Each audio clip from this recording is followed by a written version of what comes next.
2 years ago, I had the opportunity to attend 6 Euro 2016 games in my home country. This time I went one better, having witnessed 7 World Cup games including 2 following France. Here's my story. A Frenchman in the Ural Mountains as a ground hopper. The plan was to do as many grounds as possible.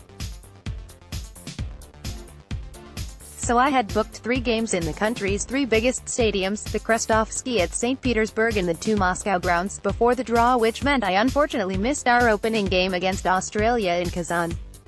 I watched it in Moscow just before rushing off for Argentina, Iceland. Not a great watch. The France game, that is. The RG encounter was alright. After doing those 3 grounds, I flew out to rural Russia.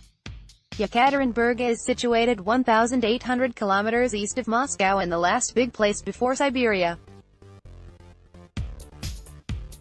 Even before taking the plane I knew I'd be very much in the minority, not wearing a white-red kit but a blue one. We get on the plane, Peru fans chanting. The pilot does a perfect landing, Peru fans chanting.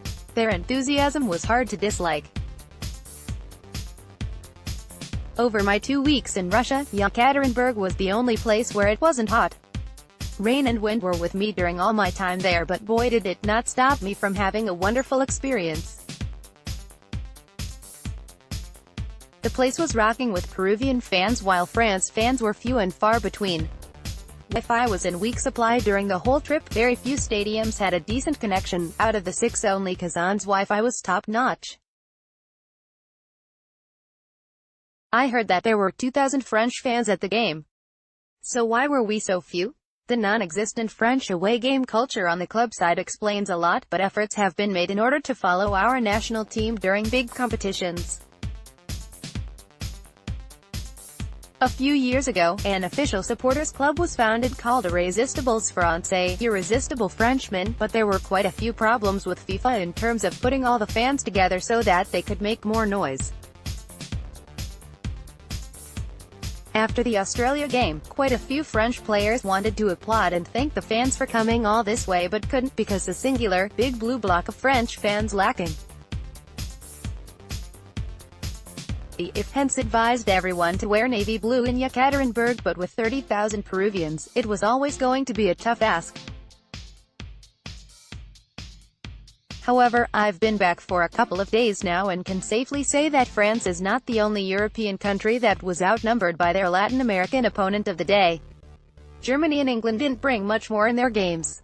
Back to Luzhniki for a rubbish game. It was cold in the Ural. And windy. And I left under a big cloud. Hence began my trip back west slowly but surely. I took a 15-hour night train to Kazan. It's not as bad as it sounds. Slept like a log. The Russians in the east are quite proud of their rail system, which works really well, probably because it's the only way to go east in the snowy winter. To attend Poland versus Colombia, I expected many Poles. Nope, outnumbered 20-1 by the Colombians. Great game and atmosphere. Kazan is the biggest place in Tatarstan and has its own Kremlin, wonderful just like the Moscow one. 2 days later, I boarded a flight to Moscow with mixed feelings about our game with Denmark. As Denmark had beaten Peru in the opening game, they only needed a draw to progress and we only needed a draw to finish top. 0-0 suited everyone. It would surprise no one that this was one of the worst games I ever attended. Back in the city, I enjoyed a few beers with Danes and toasted to pragmatism.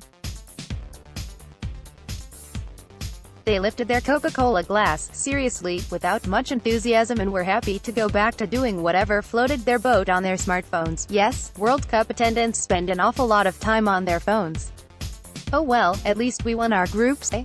So are we going to win this thing? So I had trouble watching the Australia because of the reflection outside. I was standing very low for the Peru game. I don't like it. I prefer to be high up in the stands in order to see everything that's going on, and against Denmark, well, there was nothing to see. My plane back to Paris landed at 10:30 a.m. on Saturday, which gave me just about enough time to get a proper wash and head to a friend's for the game. During the cab drive, the radio announced the starting 11. This had me thinking that it was a diamond-shaped 4-4-2 with Griezmann playing behind Mbappé and Giroud, but really it was nothing as technical as this. We played a similar formation that beat Ireland 2 years ago, 4-4-1-1, 4-2-3-1 hybrid with Griezmann playing behind Giroud. Mbappe's athleticism is such that he can play as ARW, as he does for PSG, when we don't have the ball, and as a CF when we do. See his mazy run when he wins us the penalty. Argentina were no heavyweights. I witnessed them against Iceland and was quite happy that they knocked out Nigeria. We already had France, Nigeria 4 years ago in Brazil, but never afraid of Messi. Many good articles have been written about the reasons of the team's poor tournament. They have no quality defenders. Uruguay, however, was another story. French defensive resilience was on show, the kind we have never seen before from the Varane-Umtiti central defensive pairing. One cannot help but feeling that Tuesday night's match versus Belgium is the hardest game left in this tournament, wherever France end up after that.